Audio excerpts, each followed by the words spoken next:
Hello, welcome back. We are working on part 2 of our Roman art project, which is an agamograph. That is, again, a series of pictures that changes at different angles.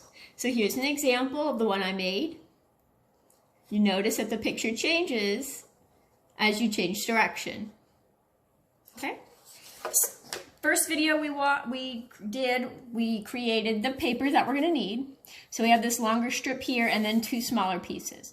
We're going to put this longer piece off to the side. And for this video, I'm going to show you how to make one picture. So we're going to put this one off to the side as well. Now, this is a rectangle and you need to make sure that it goes horizontally this way, long ways. Do not make your picture vertical. It will not turn out right. You'll have to make it this way.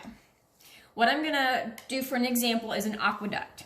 You do not have to do an aqueduct. You can create any kind of Roman art that you want. But for this example, I'm going to show you how to draw an aqueduct.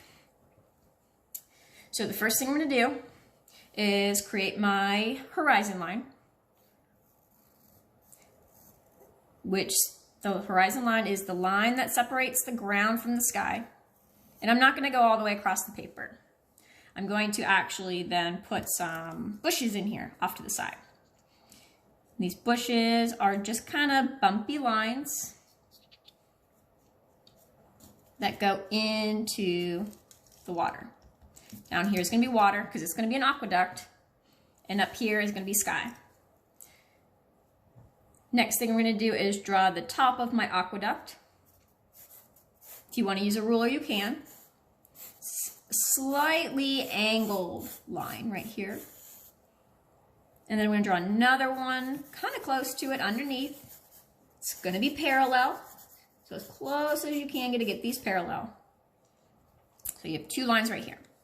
And then the next one, I'm going to split this in half. So I'm just going to eyeball it. I'm going to draw one more line. Again, all these lines should be parallel. They should all be going in the same direction. And so now I have this split up. And now I'm going to draw arches in each one of these.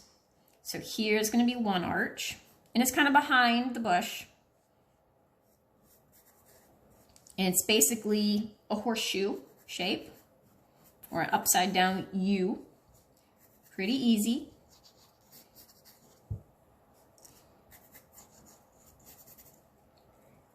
And then on this row, I'm going to do the same thing.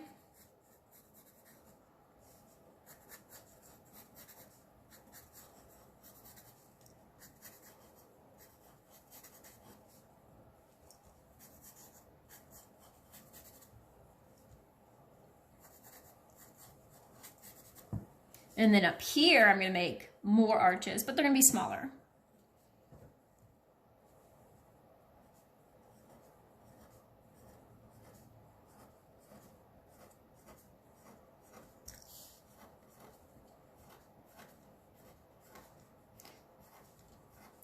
This is just adding a lot of detail to your work. What's important is that you fill up the entire space. So when we see it rotating in the artwork, there's more picture to see.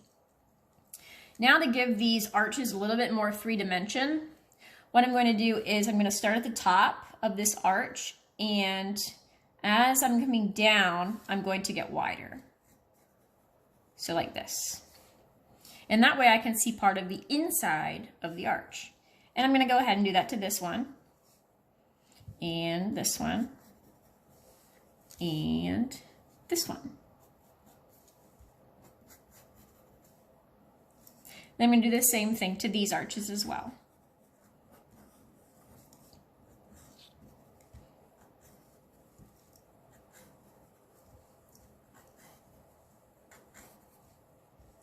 And if I want to be really detailed, I can go ahead and do it to the insides of these arches as well.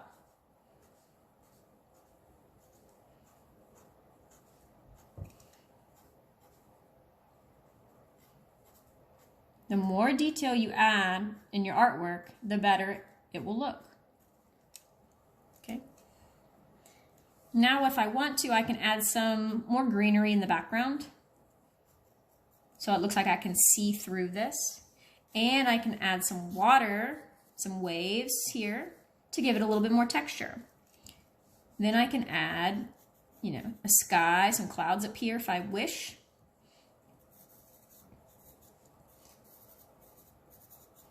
And maybe there's the sun peeking out the side here. Then I can go with my Sharpie and clean up my lines.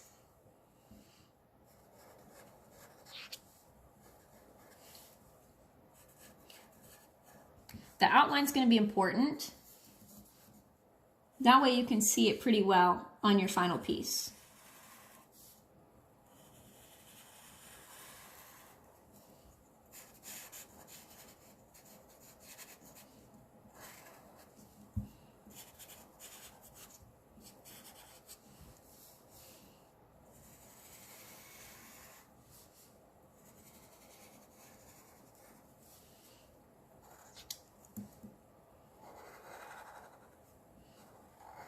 Adding marker also helps you clean up your lines.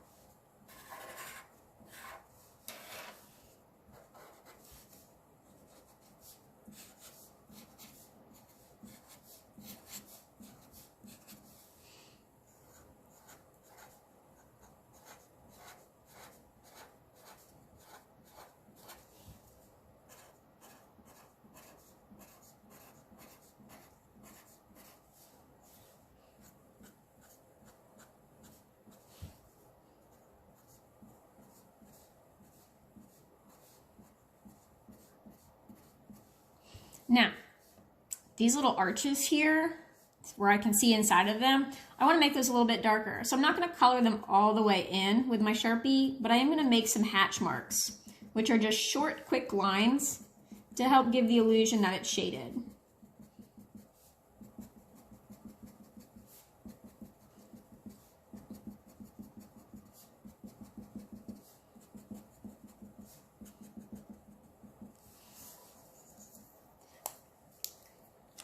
Now that I'm done with this, I'm gonna give it a second to dry, and then I'm gonna take my white eraser and erase all the pencil marks here. Now, when I'm erasing the pencil marks, it's important to keep an L shape here with my hand and erase inside the L. That way my paper doesn't bend and make a big crinkle on my paper.